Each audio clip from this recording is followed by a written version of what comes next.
حضور نے تو کہا جیسے میں کروں آج ویسے تم کرو. تو کیا عورتوں کے لیے کوئی حدیث ہے؟ بالکل کوئی حدیث نہیں ہے.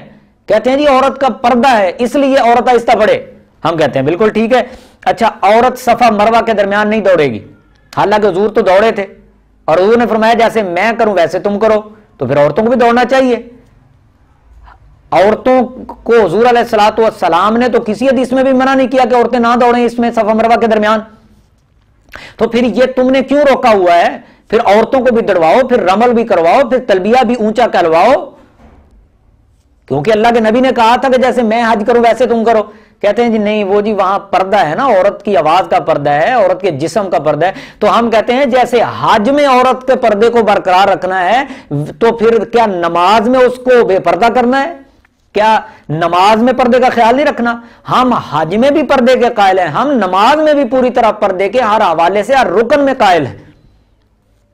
پھر ان کی دوسری دلیل ہے غیر مقلد علماء کی. وہ کہتے ہیں بخاری شریف جلد 1 صفحہ 114 پہ روایت ہے، حضرت ابو دردہ رضی اللہ تعالیٰ عنہ کی سب سے چھوٹی بیوی کو جب دیکھا نماز پڑھتے ہوئے تو وہ مردوں کی طرح بیٹھی ہوئی تھی، مردوں کی طرح نماز پڑھ رہی تھی. تو ہم کہتے ہیں کہ یہ دلیل تو تمہارے خلاف ہے. یہ حدیث بتا رہی، یہ روایت بتا رہی ہے کہ باقی مرد ایسے نہیں پڑھتے تھے، جیسے عورت پڑھ رہی تھی مرد ایسے نہیں پڑھتے تھے. تبھی تو حیرانگی کے طور پہ کہا نا کہ فلاں عورت کو دیکھا تو وہ مردوں کی طرح بیٹھی ہوئی تھی، اس کا مطلب مرد کسی اور طرح بیٹھتے تھے. تو یہ دلیل تو تمہارے خلاف ہے. اور پھر تیسری دلیل دیتے ہیں، بخاری شریف کی روایت نمبر ہے، انٹرنیشنل نمبرنگ ہے 822، وَلَا يَبْسُطُ أَحَدُكُمْ ذِرَاعَيْهِ انبساط القلب، کتے کی طرح بچ کے سجدہ نہ کرو. کہتے ہیں دیکھو بھی تو عورتوں کو تم کیوں کہتے ہو وہ بچ کے سجدہ کرے؟ تو حضور نے تو منع فرمایا ہے. ہم کہتے ہیں یہ حکم مردوں کو ہے، عورتوں کو اللہ کے نبی نے بچ کے سجدہ کرنے کا حکم دیا ہے. وہ روایات میں اللہ کے محبوب علیہ السلام حدیث میں موجود ہے. تو مردوں کا حکم عورتوں پہ مت لگائیں. تو یہ ان کے دلائل ہیں اور یہ ان کے دلائل کا ابطال ہے. تو بہرحال غیر مقلدین جو علماء ہیں، اکابرین ہیں، انہوں نے بھی مرد و عورت کی نماز کے فرق کو تسلیم کیا ہے.